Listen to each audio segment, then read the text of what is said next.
नमस्कार, मेरे दिग्नायक झावा लाइव में आपका स्वागत है।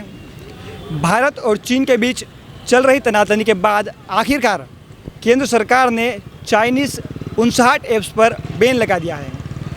ये 59 ऐप चाइना के लिए काफ़ी महत्वपूर्ण थे क्योंकि ये उनकी इनकम का, सॉफ्टवेयर इंडस्ट्री की इनकम का एक बड़ा सोर्स था। आप इस बात का अंदाज़ा इस चीज़ से लगा सकते हैं कि सिर्फ टिकटॉक के ही 611 मिलियन डाउनलोड्स इंडिया के अंदर थे। उनमें से 170 मिलियन डाउनलोड्स यानी कि उसके यूज़र्स जो थे वो एक्टिव यूज़र्स थे। इसके अलावा यूसी ब्राउज़र गूगल क्रोम के बाद दूसरा सबसे ज़्यादा यूज़ किया जाने वाला वेब ब्राउज़र था। इस बैन से लोगों में काफ़ी उत्साह नज़र आया है। भारत के युवाओं में क्या इसको लेकर उनकी राय है, हम उनसे बात करेंगे और उनसे ये भी जानेंगे कि वो आखिर भारत के बारे में और भारत में सॉफ्टवेयर इंडस्ट्री के बारे में उनकी क्या राय है। सबसे पहले हम बात करेंगे, यहाँ पर हमारे साथ मौजूद है कुछ लोग। भारत ने जो है Chinese apps TikTok, WeChat, SHAREit वगैरह पर बैन लगा दिया है, तो इस पर आपको क्या लगता है, सही किया है गलत किया है? ये बैन लगा के एक तरह से तो बहुत अच्छा कदम उठाया है सरकार ने। इससे जो हमारी देश का जो पैसा था वो दूसरे देश मतलब चाइना के पास जा रहा था, जो कि हमारी इकोनॉमी को कमज़ोर करके उनकी इकोनॉमी मजबूत कर रहा था। तो ये मेरे ख्याल से तो बहुत अच्छा निर्णय है और मैं आगे यही चाहूँगा कि जो और भी चाइना के प्रोडक्ट्स हैं वो भी बैन हो। अच्छा, इसी से एक सवाल और पूछना चाहूँगा कि जैसे हर बार जो है चीन जो है हमसे ही इकोनॉमी उसकी मजबूत होती है, हमसे ही वो पैसा कमाता है, इसके बाद वो हम पर ही आक्रमण करता है। तो ऐसे में क्या लगता है कि सिर्फ सॉफ्टवेयर यानी कि ऐप्स बैन कर देने से चलेगा या आगे उसके दूसरे प्रोडक्ट्स जो हार्डवेयर में है या दूसरे मटेरियल जो उसको भी बैन करना चाहिए? चाइना की इकोनॉमी अगर हमारे कारण नहीं उठती है तो हम गिरा भी उसको पूरी तरह से सकते हैं, पर हमको उसके लिए ऐप के साथ साथ बहुत सारी ऐसी प्रोडक्ट्स भी है। चाइना के मोबाइल फ़ोन्स हो गए, सॉफ्टवेयर्स हो गए या बहुत सारी ऐसी चीज़ें हैं, वो सब भी अगर बैन कर दे तो उसकी कमर बिल्कुल टूट जाएगी, पूरी तरह से टूट जाएगी।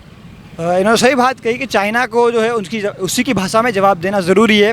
अच्छा, आप जो है आपको क्या लगता है जो चाइना के ऐप्स बैन हुए तो उससे आपको कुछ फ़र्क पड़ेगा? आपके सॉफ्टवेयर ऐप्स जो आप चलाते हैं उसमें कोई दिक्कत होगी आपको? नहीं, कोई दिक्कत नहीं होगी और ये बहुत अच्छा है। क्या है ना, बच्चे बहुत सारे टाइम अपना टिकटॉक और इन पे वेस्ट करते थे, उनका जो टाइम है उसकी प्रोडक्टिविटी निकल के आएगी। जो टाइम वो वेस्ट कर रहे थे अब वो टाइम अच्छे यूज़फुल कामों में यूज़ करेंगे, कुछ अच्छी टेक्नोलॉजी सीखेंगे।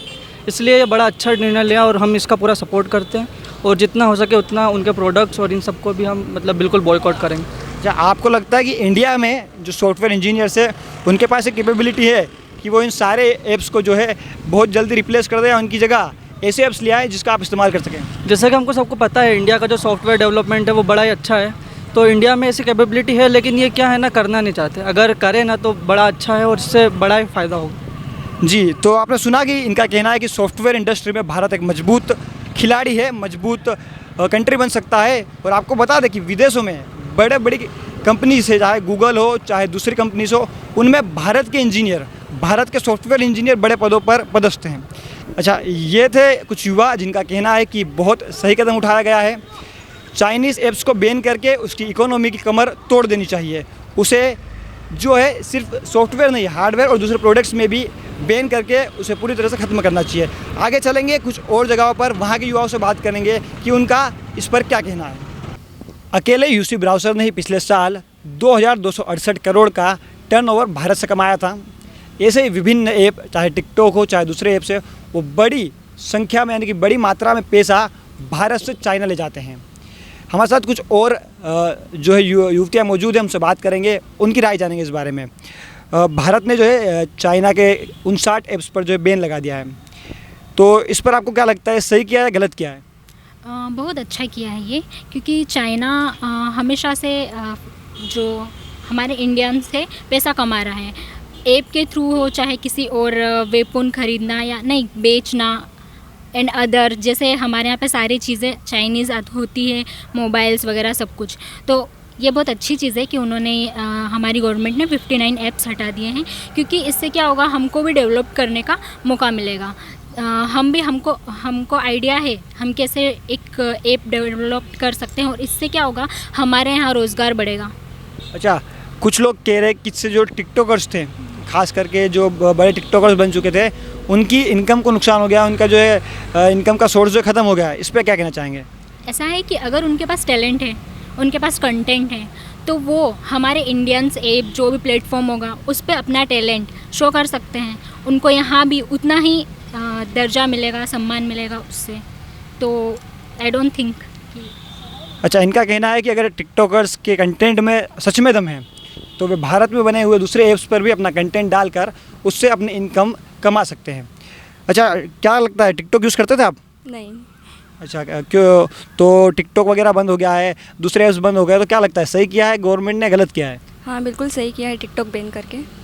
अच्छा, तो क्या लगता है इंडिया में जो है उसके रिप्लेसमेंट के तौर पर, या कह सकते हैं कि इंडिया में टिकटॉक जैसे या कुछ ब्राउज़र्स वगैरह ऐसे ऐप्स डेवलप कर सकता है इंडिया, और करना चाहिए या नहीं? हाँ, बिल्कुल इंडिया कर सकता है इसे डेवलप, बहुत सारे ऐप। अच्छा, तो आप फिर इंडिया के ही यूज़ करेंगे या फिर विदेशी चीज़ें यूज़ करेंगे? ऑफ कोर्स इंडिया के ही करूँगी। मेरा ये कहना है कि कुछ 5-7% लोग ही ऐसे थे टिकटॉकर्स जिनकी अर्निंग थी, बाकी ओनली एक एंटरटेनमेंट के लिए हम इंडियंस यूज़ करते थे उसको ज़्यादातर। तो हम इंडियंस को इतना इफ़ेक्टेड नहीं होगा, और अगर वो टिकटॉकर्स जिनकी इनकम पर इफ़ेक्ट हुआ है वो अगर उनमें टैलेंट है तो जो इंडिया के जो बाकी ऐप्स है जैसे मित्रो है या और कोई भी जो आगे आएंगे, तो मुझे लगता है कि वहाँ पर भी उनकी इनकम शुरू हो जाएगी। अच्छा, आप क्या उम्मीद करते हैं भारतीय सॉफ्टवेयर इंडस्ट्री से या गवर्नमेंट से कि आने वाले समय में इंडिया उन ऐप्स की रिप्लेसमेंट के तौर पर या दूसरे नए ऐप्स डेवलप करे या डेवलप कर सकता है जो अभी बैन किए गए हैं? मुझे ऐसा लगता है कि भारत के स्टूडेंट्स और जो भी न्यू जनरेशन है उनमें इतना टैलेंट है कि बहुत जल्द टिकटॉक से भी अच्छा ऐप आएगा, और टिकटॉक के बराबर ही कुछ 1-2 ऐप लॉन्च हुए हैं जो सुनने में आ रहे हैं। तो जल्द ही टिकटॉक के मुकाबले और अच्छा ऐप इंडिया के जो इंडस्ट्री है, सॉफ्टवेयर इंडस्ट्री है, वो लॉन्च करेगी। भारत में टिकटॉक, यूजी ब्राउज़र, शेरिट वगैरह ये ऐसे ऐप हैं जो लगातार काफ़ी ग्रोथ कर रहे थे।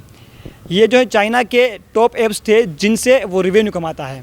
हमारे साथ कुछ लोग मौजूद है, कुछ युवा मौजूद है, हम उनसे जानेंगे सरकार के फैसले के बारे में उनकी क्या राय है। सरकार ने जो है चाइनीज़ बैन्स ऐप कर दिए हैं टिकटॉक सहित सारे, क्या लगता है सही क्या गलत किया?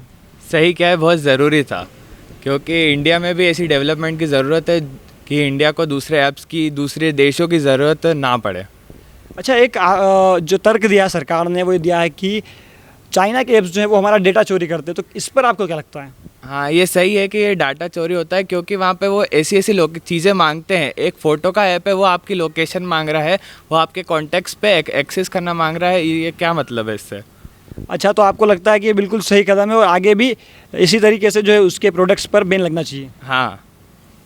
अच्छा, टिकटॉक बंद हो गया है, चाइनीज़ ऐप बंद हो गए, सही किया है सरकार ने? सही किया है।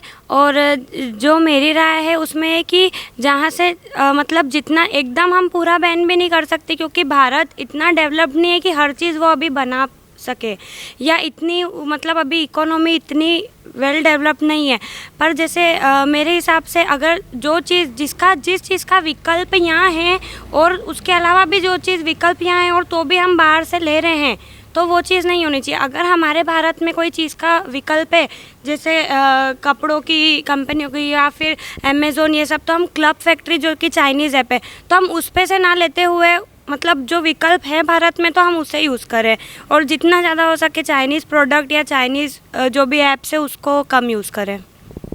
यानी कि आपका कहना है कि सॉफ्टवेयर इंडस्ट्री के साथ साथ हार्डवेयर इंडस्ट्री में भी, यानी कि दूसरे प्रोडक्ट्स जो चाहे इलेक्ट्रॉनिक आइटम्स हो, चाहे टॉयस हो, इन सब में भी उसका जितना हो सके कम इस्तेमाल करें, उनका उतना बॉयकॉट करें। हाँ, अगर हमारे पास विकल्प है तो हमें फिर बाहर का नहीं यूज़ करना चाहिए, लोकल यूज़ करना चाहिए। देखो, सबसे पहले तो मैं जो सबसे पहले स्टार्ट किया था साइंटिस्ट सोनम वांगचुक, उनको थैंक्स बोलना चाहूँगा। उनका ही ये स्टार्ट था सबसे पहले कि software in a week and hardware 1 year boycott करने का चाइना को। तो सबसे पहले मैं यही बोलना चाहूँगा कि उनने ये सबसे पहले स्टार्ट किया था, तो ये बहुत सही चीज़ स्टार्ट करी थी। और इंडिया में कई लोग उस समय से बॉयकॉट करना स्टार्ट कर चुके थे सॉफ्टवेयर, जैसे मैंने भी सारी चाइनीज़ ऐप अनइंस्टॉल कर दी थी। और ये अच्छा हुआ कि गवर्नमेंट ने अब ऑटोमेटिकली गवर्नमेंट की तरफ से बैन हो गई है, तो ये बहुत अच्छा हुआ है। मतलब सॉफ्टवेयर अब बैन हो गए, धीरे धीरे हार्डवेयर भी बैन होंगे और हम बॉयकॉट चाइना को ख़त्म करेंगे। मतलब ऐसा नहीं है, जितनी भी एप्लीकेशंस और बड़ी बड़ी एप्लीकेशंस है या फिर वेबसाइट्स हैं, उनके डेवलपर्स इंडियंस ही हैं। मल्टीनेशनल कंपनीज़ इंडिया आती हैं और यहाँ से हमारे डेवलपर्स को वहाँ ले जाती है, क्योंकि वो इतना ज़्यादा पे कर देती है कि यहाँ पे इंडियंस इतना मतलब उनके लिए बहुत ज़्यादा मनी हो जाता है और वो प्रेफर करते हैं उस चीज़ को। तो एक ये चीज़ है कि जो डेवलपर्स हैं वो सारे इंडिया के ही हैं, जितनी भी मैक्सिमम कंपनीज़ है अच्छी, गूगल हो गया या माइक्रोसॉफ्ट हो गया एक्सेट्रा। तो आपने सुना कि किस तरीके से इन सभी लोगों का मानना है कि सरकार ने सही कदम उठाया है।